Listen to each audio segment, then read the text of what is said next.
asunto de Lizgairo é unha recreación de melodías realmente simples e unha aposta ao día desde o punto de vista da estética contemporánea, non tanto dos sonidos electrónicos, sino da maneira de tocar os instrumentos tradicionais. O obxecto é, por unha parte, revisitar a música tradicional, aportando o noso gusto, o noso criterio contemporáneo a hora de facer arranxos e de reelaborar unha visión sobre ela, e pola outra bueno, pues neste caso compartir con dous grandes músicos, como é o caso de Xosé Diz e de Rodrigo Romaní, o prazer de tocar, o prazer de facer música, non? Bueno, fai bastante honor o seu nome, non? A maneira de facer a música é o que di, que é unha cousa bastante áxil e improvisada sobre cousas que non son nada áxiles nin improvisadas. Se está facendo unha cousa de ideas inmediatas sobre unha partitura tradicional que igual ten máis de 100 e pico anos, ou un tema super tradicional, ou un tema que sempre estivo ali. E se está, pois, e o que xurde de aí é unha cousa super espontánea, que pasa no ensayo pois en 20-25 minutos, non?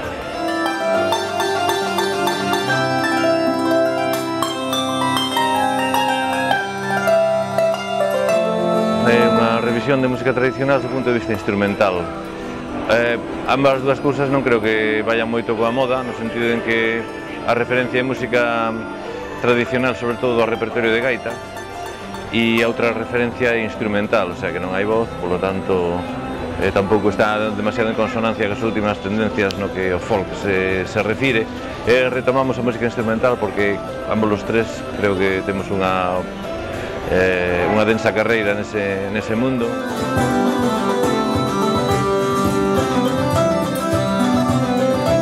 Un proxecto como este, un trío, pues fai que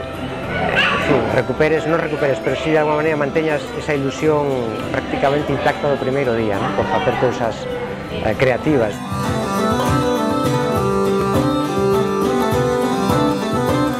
A mí sempre me interesou, inda que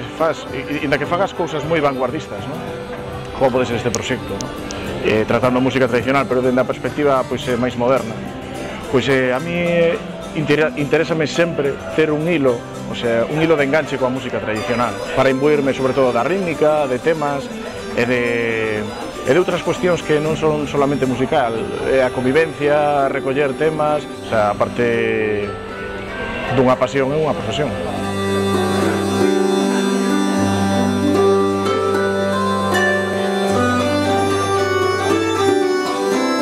Eu empecé, bueno, un pouco porque os meus pais estaban no mundo da música e para mí foi moi fácil, o tiña xa na casa, así que me enrolei na música tradicional. Primeiro empecé coa gaita, despois fui collendo violín, saxofón, en fin, fui incorporando instrumentos á miña vida, pasei por grupos de gaitas, bandas de gaitas, hasta que xurdiu a posibilidade de facer un grupo profesional, ou con intentos de que fora profesional, Mato Congre. Aí nos juntamos Carlos Núñez, Santiago Cribeiro, Isaac Palacín, Pancho Álvarez, Diego Gustón, e empezamos a tocar. Nos fomos a gravar a Dublín, onde gravábamos Waterboys e U2, en fin, quixemos facelo pola Porta Grande, pedimos un crédito, nos plantamos ali, gravamos un disco e a cousa durou pouco porque, bueno, parte do grupo decidiu encamiñarse por un carreiro e outros polo outro. Eu empecé cos 18 anos a tocar este tipo de música porque antes a verdade é que non me atraía nada, de feito non era músico nin me dedicaba para nada a música, pero si empecé, sobre todo a influencia familiar, que sempre eran moi de cantar e de escoitar en os ventos, Milladoiro, os clásicos, entón eu creo que rendime a evidencia, o sea, chegou un momento que xa non podía máis e me tiven que meter. Non, quería facer outro tipo de historias, fixe un cambio radical no ano 2001, saquei un disco medio instrumental, medio vocal, traballando sobre poesías, despois fixe un traballo sobre Antón Avilés de Taramancos, e despois me dediquei a escola para que funcionara ben, creativamente, entón fundamos a Orquesta Folk Son de Seu, que hoxe en día creo que un dos grandes tesouros que ten este país, non solamente pola realidade, sen polo futuro e as posibilidades que ten, e entón todo eso non o podería ter feito traballando en Milladoiro. Realmente para Milladoiro traballaba a xornada completa, entón teria sido imposible facer eso.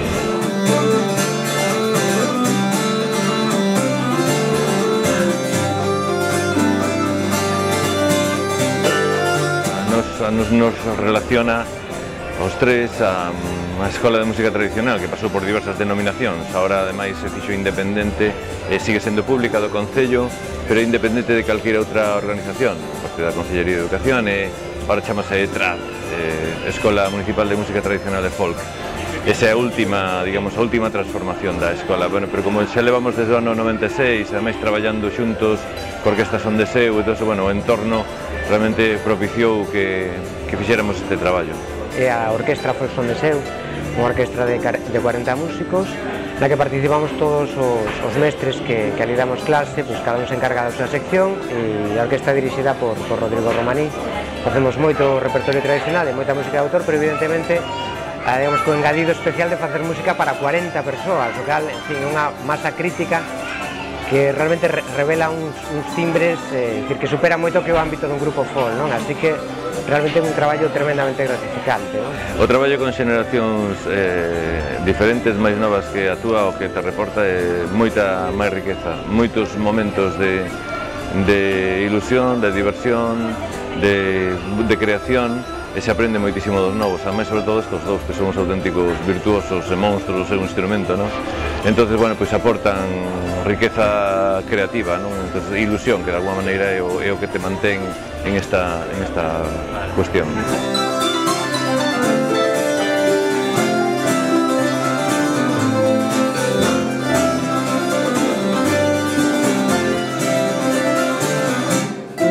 As pretensións non van máis alá de facer un grupo para disfrutar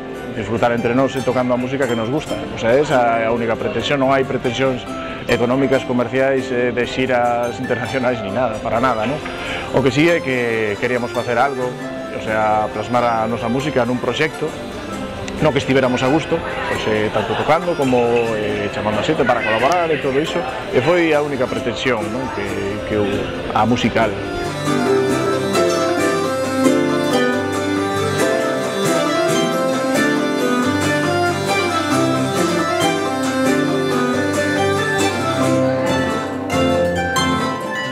Particularmente que disfrutei moitísimo facendo este disco cos meus compañeiros e, bueno, esperamos poder facer moitos directos e en fin, facer que a xente disfrute tanto como fixemos nós.